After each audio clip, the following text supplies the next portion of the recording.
आप सब लोग खैरियत से होंगे। तो ये आप देख रहे हैं कि ये है एक थैली और ये इस पर लिखा हुआ है कसरे शीनी। कसरे शीनी जो है कराची की एक बहुत मशहूर मिठाई की दुकान है।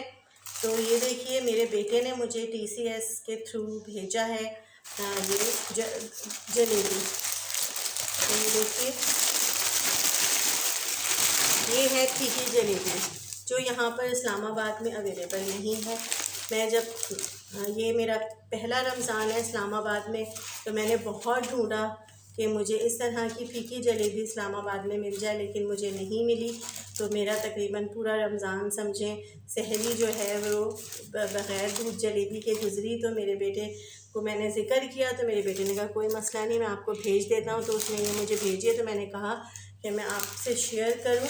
तो ये देखिए बहुत ही खुशबूदार देसी घी में बनी हुई है दूध जलेबी होती है और इसको दूध के अंदर भिगो दिया जाता है रात में ही, और फिर उसके बाद जो है सहरी में थोड़ा सा ऊपर से गरम दूध कर लें या माइक्रोवेव में वो आप उसी प्याले को गरम कर लें और थोड़ी सी चीनी डाल के खाएं।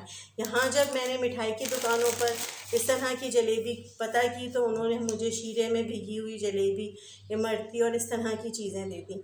तो ये एक बहुत ही स्पेशल जलेबी होती है जो कराची में ही मिलती है मेरे ख़्याल से, और तो कहीं मैंने नहीं देखी। और कराची में भी ये उसी वक्त आती है जब रमज़ान होते हैं। तो ये रमज़ानों में ही हमें अवेलेबल होती है ये वाली जलेबी, ताकि सहरी में खाया जाए। खजला फेनी के साथ साथ ये जलेबी भी अवेलेबल होती है कराची की हर मिठाई की दुकान पे। तो चलिए आइए मैं आपको बताती हूँ कि इसको किस तरह से बनाते हैं। तो ये देखिए व्यूअर्स, मैं दूध को गर्म कर रही हूँ। तो ये मैं अच्छे से दूध को खौला लूँगी, लेकिन दूध को खौलाने से पहले मैं इसके अंदर डालूँगी 2 टीस्पून चीनी के। ये देखिए मैं चीनी डाल रही हूँ, मैंने 2 टीस्पून डाली। अगर आपको ज़्यादा पसंद है तो आप एक और डाल सकते हैं, मीठा अगर आपको ज़्यादा पसंद है। तो दूध को अच्छी तरह से आप खौला लें। तो देखिए व्यूअर्स, दूध जो है वो अच्छी तरह से उबल गया है। अब बंद कर दें आप चूल्हा। तो ये देखिए एक प्याला ले लें व्यूअर्स, और आप इसके अंदर इस तरह से जलेबी को तोड़ के डाल लें। बंद कर। तो ये देखिए व्यूअर्स, मैंने जलेबी डाली है। जितनी आपको खानी है आप सहरी में इसको एक प्याले में डालें और फिर इसमें गरम गरम खौलता हुआ चीनी मिला हुआ आप दूध डाल दें।